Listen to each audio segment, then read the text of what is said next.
반갑습니다.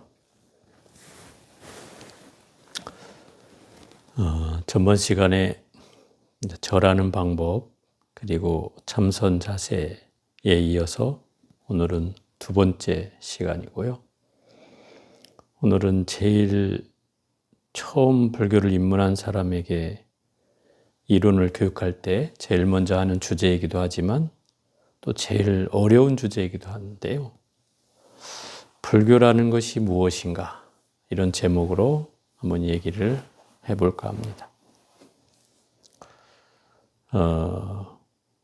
이제 불교라고 하는 말은 쉽게는 붓다의 가르침, 깨달음의 종교, 이렇게 얘기되는 것이 이 불교에 대한 의미라고 얘기할 수 있습니다.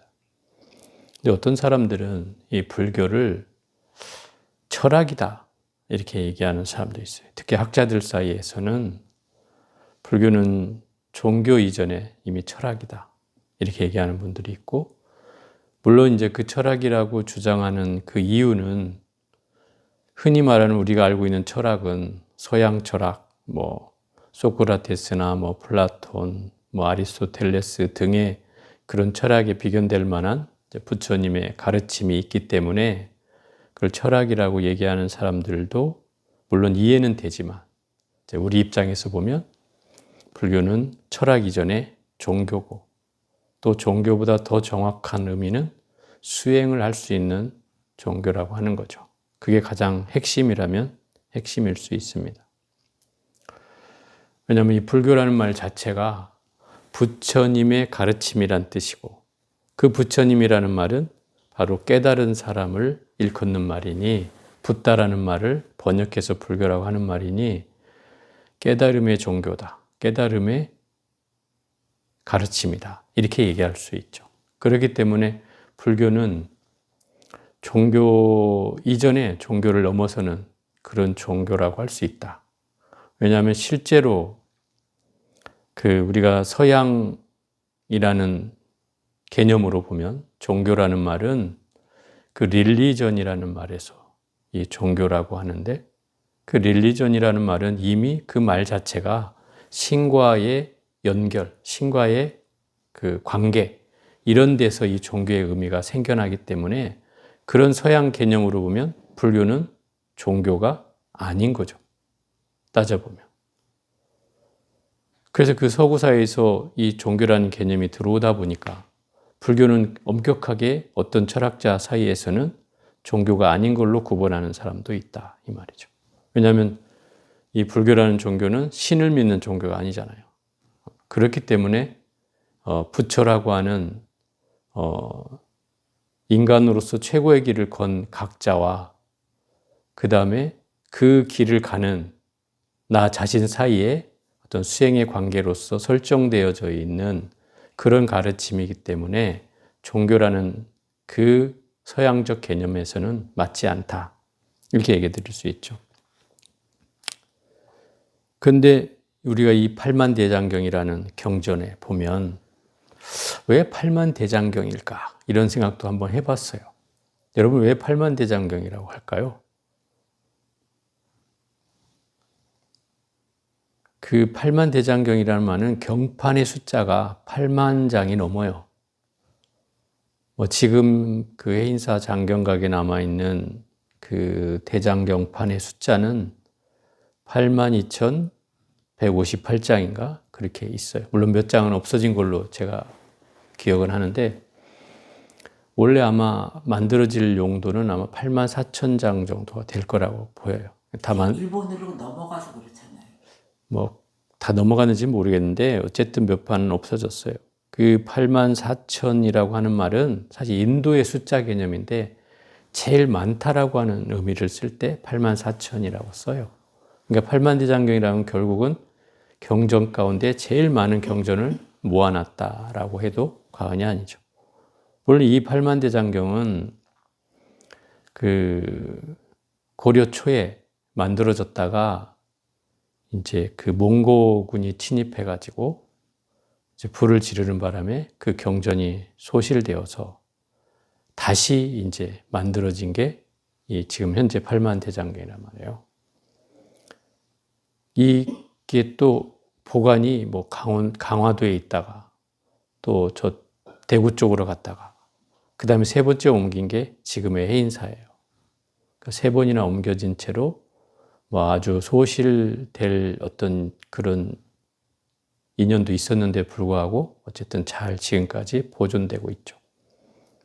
6.25 때도 사실은 거기가 폭격 명령이 내려졌었고 그것을 한 공군 그 중령이 그걸 거부하면서 그 폭격을 다른 데다 터뜨리고 가는 바람에 그 해인사가 보존되었다. 뭐 이런 얘기도 있고 또 거기는 그 원래 불이 잦은 곳이에요. 해인사가. 그래서 해마다 이제 단오날이 되면 스님들이 그 소금가마를 이고 그 이웃 산에 가서 건너편 산에까지 가요. 가가지고 거기다 소금을 묻고 와요. 왜냐면 거기가 화기가 많아서 절에 이제 그 불을 영향을 미치니 그 화기를 다스리기 위해서 매년마다 소금을 이제 거기에 묻고 오는 거죠. 그게 지금도 연례 행사처럼 선방의 스님들이 하고 있는 일이에요. 좀 뭐 새끼를 좀 셌는데 결국 이 팔만대장경이라는 그 경판 숫자만큼이나 이 팔만대장경이 왜 이렇게 많이 조성됐을까? 또 팔만대장경의 내용은 무엇일까? 너무 많아서 뭐 다 열거하기가 힘들죠. 예를 들어서 이 팔만대장경은 구조가 경전과 그 다음에 그 경전을 그 계율을 지키게 하는 율과 그 다음에 그 경전을 해석해 놓은 후대 스님들의 논서와 이게 경률론 3장이라고 하는 게 이제 갖춰져 있어서 대장경이라고 하는 거죠. 이 팔만대장경에는 그래서 부처님 말씀도 있지만 부처님 말씀이 아닌 것도 있다는 거죠. 그건 제자들이 써놓은 것들이죠. 그게 논장이라고 하는 거예요. 이것은 이제 그 시대에 맞게 좀 더 언어를 쉽게 하든지 아니면 그 시대에 맞는 언어로 이제 풀이해 놓은 것들이 있습니다. 그래서 뭐 대표적인 게 뭐 금강산매경론 또는 뭐 대승기신론 뭐 등등의 이런 논서들이 다 거기에 해당되는 거죠. 그리고 또 어떤 스님은 뭐 거기다 소를 달아서 소라고 붙은 것도 마찬가지고 원효 스님도 대승기신론 소, 별기 뭐 이런 등등의 화엄경 소초, 뭐 청량 스님 써놓은 뭐 이런 것들이 이제 다 논서에 해당되는 거죠. 그러면 왜 경전에 이 팔만대장경이라는 것은 양으로 치면 어마어마한 거예요.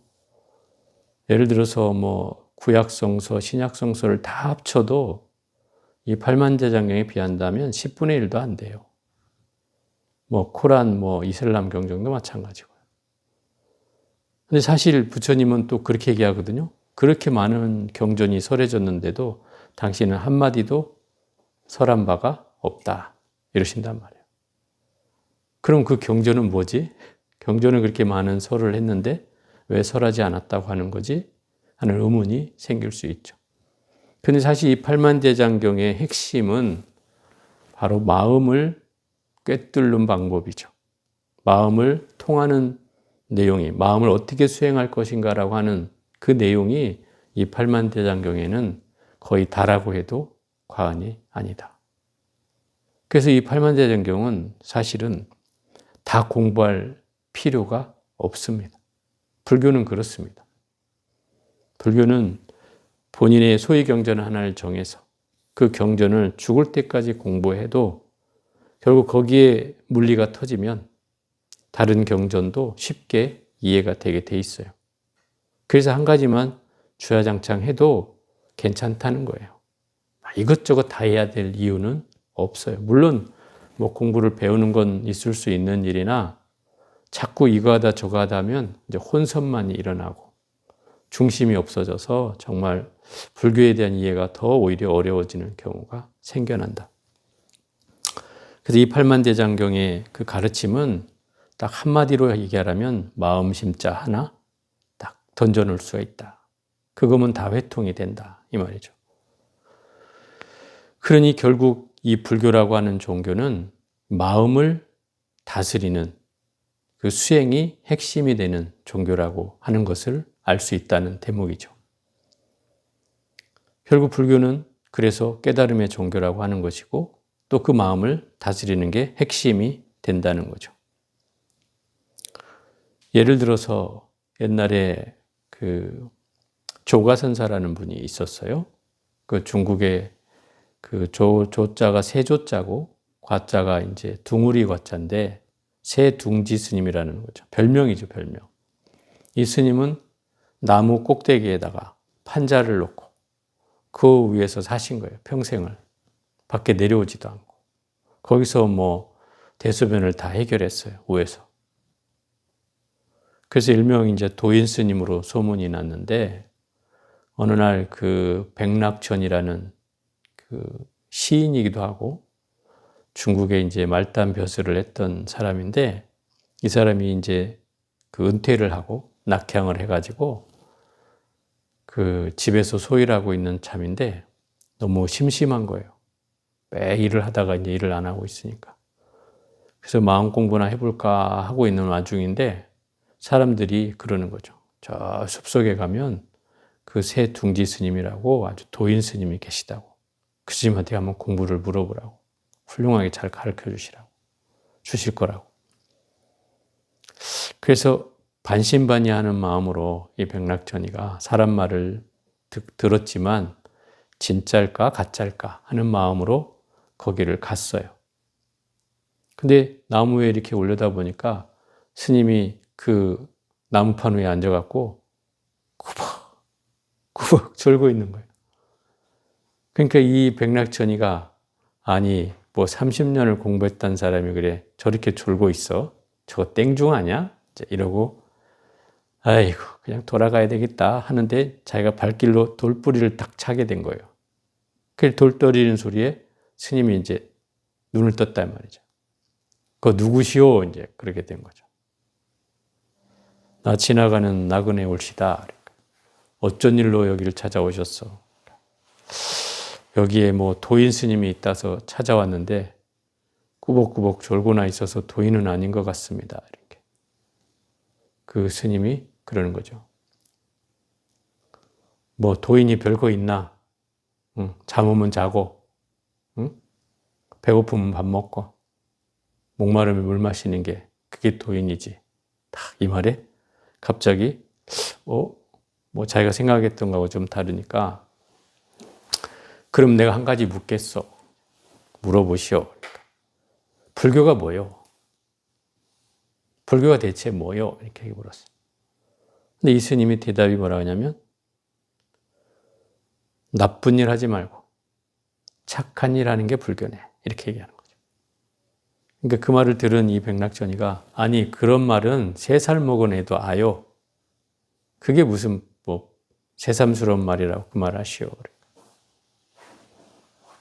그래 3살 먹은 애도 알기는 쉽지만 80 먹은 노인네도 그걸 행하기는 더 어렵네. 이 말을 탁 하는 순간 이 백낙천이가 뒤통수를 한 대 맞은 듯이 아 그거구나. 내가 불교를 알고자 했던 마음은 결국 그 이론을 듣고자 한 게 아니고 그걸 어떻게 실천할 것인가 하는 문제였구나 라는 걸 깨닫게 되죠. 그래서 아주 불교를 그때부터 열심히 공부했다고 하는 얘기가 후대에도 들려오는데 이때 한 이 조가선생의 얘기는 바로 우리가 칠불통계로 유명한 제악막작 중선봉행 자정기이 시제불교라. 모든 악을 짓지 말아라. 선을 받들어 행하라. 그 마음을 깨끗이 하는 것이 모든 부처님의 가르침이니라. 이거예요. 그러니까 불교는 예를 들어서 나쁜 일 하지 말고 착한 일 해라. 이건 모든 도덕에 나오는 얘기죠. 그죠? 모든 성인군자가 다 똑같이 하는 얘기예요. 그럼 불교의 특징을 하나 더 지불하면 그 마음을 깨끗이 하는 것이에요. 그게 불교 수행의 핵심이고 불교의 핵심이다. 그게 이제 이 조가선사가 한 얘기의 핵심이었어요. 결국 마음을 다스린다는 것, 또 마음을 닦는다는 것. 우리는 이 마음을 닦는 것만이 수행이라고 여겨요. 근데 사실은 수행의 근본은 또 수행의 가장 중심은 그 마음만이 아니라 신구의 삼업을 닦는 거예요. 그게 수행의 핵심이에요. 신은 몸뚱아리를 닦는 거죠. 몸뚱아리란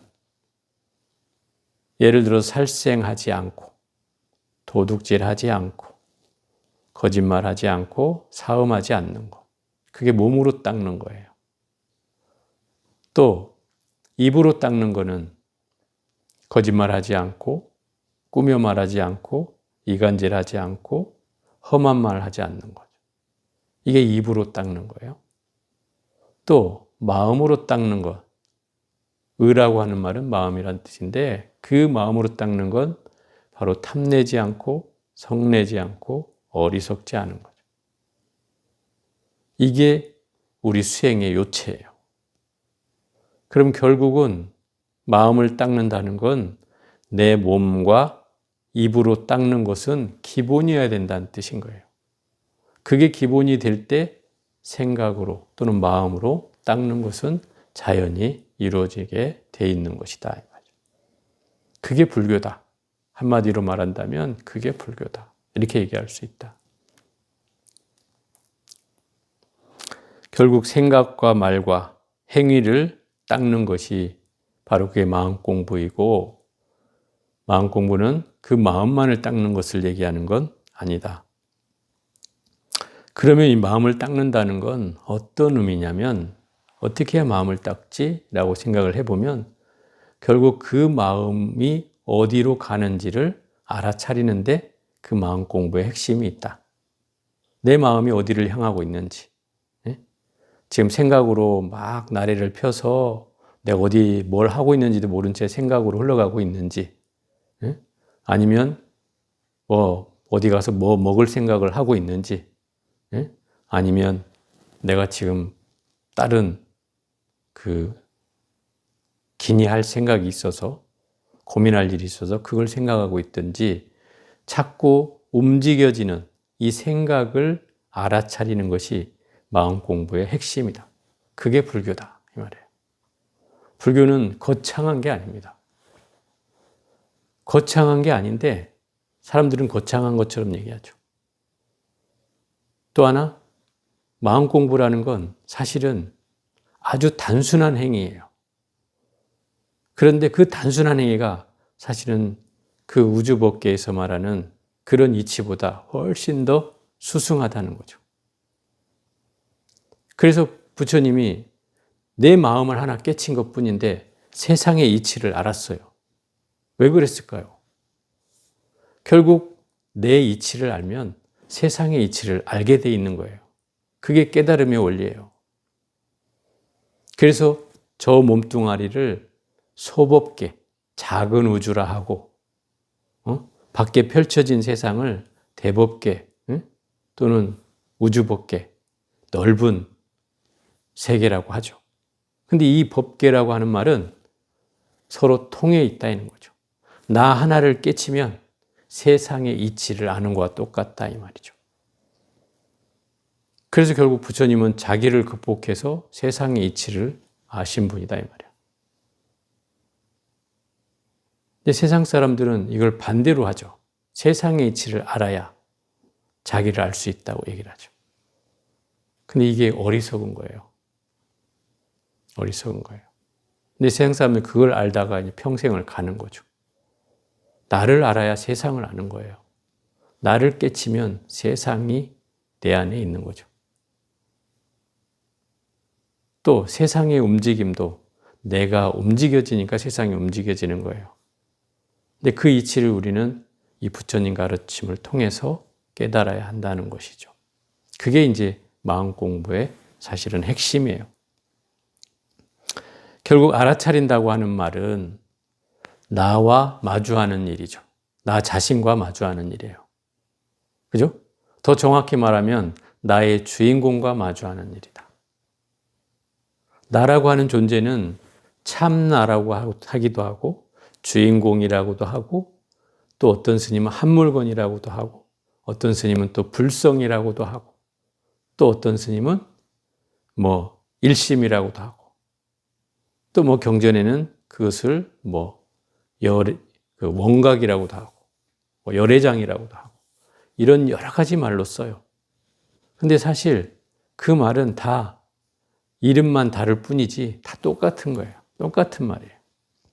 우리가 그런 단어에 사실은 우리가 현혹이 돼요. 또 다른 말일까? 다른 뜻일까? 이렇게 생각하지만 사실은 그것이 모양이 없고 뭐라고 이름 지을 수 없고 내 눈으로 쉽게 보여지지 않기 때문에 이름이 많을 뿐인 거예요. 누구도 다 이름을 붙일 수 있어요. 그렇지만 그것은 경전에는 수없이 많은 표현을 하고 있지만 그것을 깨달으면 그 어떤 것도 맞지도 않고 그 어떤 것도 틀리지도 않은 사실을 알게 된다 이 말이에요. 그게 사실 이 마음 공부의 핵심이에요. 그리고 내가 주인공이 된다는 뜻은 내가 중심을 흐트리지 않는 삶을 살게 된다는 거예요. 누가 나한테 험한 말을 했다고 해서 그 말에 휘둘리지 않고 또 나를 욕했다 해서 마음이 힘들어하지 않는 또 나를 칭찬한다고 해서 거기에 현혹되지도 않는 이런 경계가 중심이 있는 삶이죠. 이게 이제 주인공이 되는 거예요.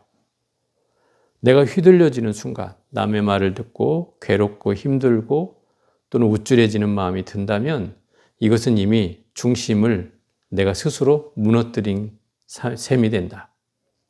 그래서 중심을 잃어버린 것이 되고 그 중심을 잃어버렸다는 건 결국 우리가 마음 공부에서 벗어나고 있다는 뜻이다. 그래서 마음 공부는 결국 중심을 잡는 일이고 나를 알아차리는 일이고 결국 그걸 통해서 우리는 깨달음으로 나아가는 일이다. 그게 불교다 이 말이에요.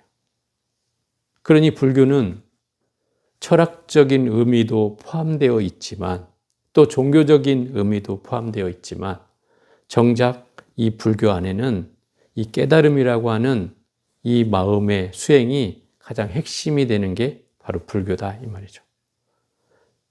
왜냐하면 불교가 그런 수행이 불교가 되지 못한다면 그건 결국 절름발이일 수밖에 없고 어디 가서 신행생활을 해도 한쪽만 알게 되는 것이 된다 이 말이에요.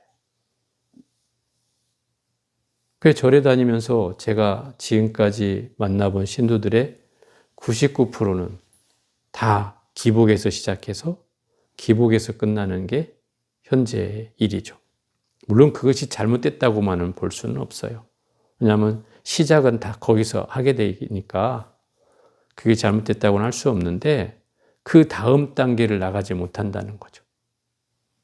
그 다음 단계란 결국 부처님께서 말씀하신 정진하는 일이고 끊임없이 자기를 살피는 일이고 그 마음을 닦아나가는 것이죠. 이게 사실 불교의 본령이에요. 부처님께서 고구정량하니 80평생을 끊임없이 법문한 내용의 핵심이 마음 공부하라는 거였어요. 근데 정작 그 마음 공부를 하는 사람들은 제가 얘기하지만 1%도 안 된다는 거죠. 우리나라에 1%도 안 돼. 그렇기 때문에 이제 마음 공부를 하는 사람이 신기해지는 거죠. 아, 마음 공부를 하는구나, 저 보살님은. 이렇게 신기해요, 사람들이. 설사 마음 공부를 한다 하더라도 그것을 꾸준히 또 지속하기도 힘들어요. 그게 이제 현실이단 말이죠. 그래서 점점점 쉬운 길로 가다 보니 기도하는 게 쉽고 또 금방 가피를 얻는지 않는지 모르지만 그걸 바람하는 게 좋고 또 그래서 어디 기도터 가피가 있는 곳이다 명산대찰이다 하고 쫓아다니 어떤 스님이 또 훌륭하신 스님이 계시대 하고 쫓아가고 또 훌륭한 절이 이때 쫓아가고 하는 것들이 바로 기본적으로 불교의 이런 요소들 때문에 결국 그쪽으로 가게 되는 것이다. 그러나 결국 내가 앉은 자리가 그곳이 정토고 그것이 부처님 자리고 그것이 내가 깨달음을 닦는 그런 자리여야지 어디 곳 다른 곳에 그것이 있어서는 안 된다. 거기에 의지해서도 안 된다. 이런 거죠. 결국 불교라고 하는 건 철저하게 자리적인 측면을 가지고 있다. 왜? 내가 깨달아야 되는 종교니까. 자리적 측면을 가지고 있지만 그 자리가 곧 이타가 되는 거다. 이 말이에요. 부처님이 깨달음을 얻는 순간 중생에게 그걸 모두가 회양하잖아요. 중생 제도를 위해서 회양하잖아요. 그게 이타가 되는 거예요. 그러면 깨닫는 순간까지는 자리적 측면이 있지만 결국 내가 깨달음을 통해서 이타를 이루게 된다. 이 말이죠. 이게 불교의 가장 이상향이잖아요. 궁극적. 저도 한때는 선방에 다닐 때 많은 제가 2000년도쯤 됐을 때는 사회가 막 변화가 심해지는 시기잖아요. 밀레니엄 시대가 된다 막 이러면서 이럴 때인데 한때는 비판을 받았단 말이에요. 산속에 숨어 들어가서 지 혼자 살겠다고 화두를 붙잡고 앉아서 정진을 하고 있는데 그게 누구를 위한 일이냐? 왜 너만 잘 되려고 그런 수행을 하느냐? 이렇게 비판을 받았던 적이 있어요. 근데 사실 그때는 그런 얘기를 들었을 때 부끄러웠던 적도 있었어요. 내가 너무 나만을 위해서 사는 건 아닌가? 이런. 근데 가만히 내가 이 공부를 시작한 이유를 이제 떠올려 보다 보니까 어느 것 하나가 이제 결론이 나게 됐는데 내가 이 공부를 하는 게 정말 나만 잘 되자는 것일까? 하는 여기에 이제 천착이 되다 보니까 그 결론이 결국은 회양을 잘하는 것이 이 공부구나라는 걸 알게 되었고 내 밥값을 지금 하고 있는 것이다. 이렇게 얘기할 수 있겠죠. 그게 결국 이타적, 자리적 수행을 통해서 이타를 완성해가는 자리 이타가 결코 둘이 아니라는 사실을 우리가 공부를 통해서도 충분히 알 수 있는 내용이고 불교라고 하는 건 그래서 이런 양면성을 다 가지고 있다. 또 어느 것 하나에도 걸려서는 안 된다. 이거죠. 나의 수행만 고집해도 안 되고 그렇다고 자비만을 위해서 살아야 되는 것도 고집해서는 안 된다. 그게 함께 둘이 아닌 관계로 이루어져야 그게 참다운 불교고 그런 경계로 나아가야 이 불교에 대한 그 잘못된 편협된 시각이나 편협된 사고 또 잘못 이해되는 기복적 성향에서 벗어나서 정말 참다운 불자 그리고 내 공부를 통해서 사회에 그걸 회양할 수 있는 그런 경계로 나아갈 수 있다. 결국 그게 자리이타고 그게 불교의 핵심 아니겠습니까? 결국 불교라는 건 이게 불교입니다. 이걸 한마디로 말하라면 어떻게 얘기할 수 있을까요? 마음을 닦는 종교라고 얘기는 할 수 있겠지만 그것을 실천하지 않으면 그것은 아까 조가 선생의 말씀처럼 그저 공념불에 불과하고 그냥 말로만 떠드는 것이 될 뿐이라는 거죠. 불교는 철저히 실천해야 그 의미가 되살아나고 수행을 닦아야 결국 마음이 빛나는 것이지 정작 그 삶 속에서 불교는 자리하고 있고 그런 삶으로 역사가 계속 이어져 왔다는 거죠. 그것이 사실 오늘날에 와서는 수행하는 사람과 기도하는 사람과 이게 구분이 되고 있고 포교하는 사람과 또 수행하는 사람도 구분이 되고 있고 이것이 지금은 현실이 돼가고 있다는 게 좀 안타까운 부분인데 수행은 누구나 닦아야 되는 공부다. 누구나 해야 되는 공부이고 또 그 누구나라고 하는 건 남녀노소를 불문하고 신분의 지위 고하를 막론하고 그 마음을 닦아야 될 명분이 있다는 거예요. 왜? 그 마음이라는 건 결국 나를 밝히는 일이고 나를 밝힌다는 건 결국 내가 이 세상의 이치를 터득한다는 데 의미가 있다. 또 내 인생을 알게 되는 일이기 때문에 그래서 이 수행이라는 것은 중요한 것이다 라고 얘기할 수 있습니다. 결국 누군가의 삶이 힘들고 불편하고 어렵고 괴로운 삶을 사는 사람들에게 뭔가 이 수행을 통해서 또 마음 공부의 힘을 통해서 어떤 한 자락 희망을 줄 수 있다면 그게 뭐 자리이타가 되는 것이다 라고 생각을 해봅니다. 결국 불교라고 하는 종교는 이 팔만대장경의 그 가르침을 마음 한자로 꿰 수 있듯이 결국 마음 한자락 밝히는 것이 이 불교의 가장 큰 수행의 이유고 또 부처님께서 우리에게 가르침을 준 이유이기도 합니다. 그런 수행을 해나가는 것이 저는 불교라고 하는 굳건한 믿음을 여러분에게 꼭 말씀드리고 싶었습니다. 자, 오늘은 여기까지 해보겠습니다.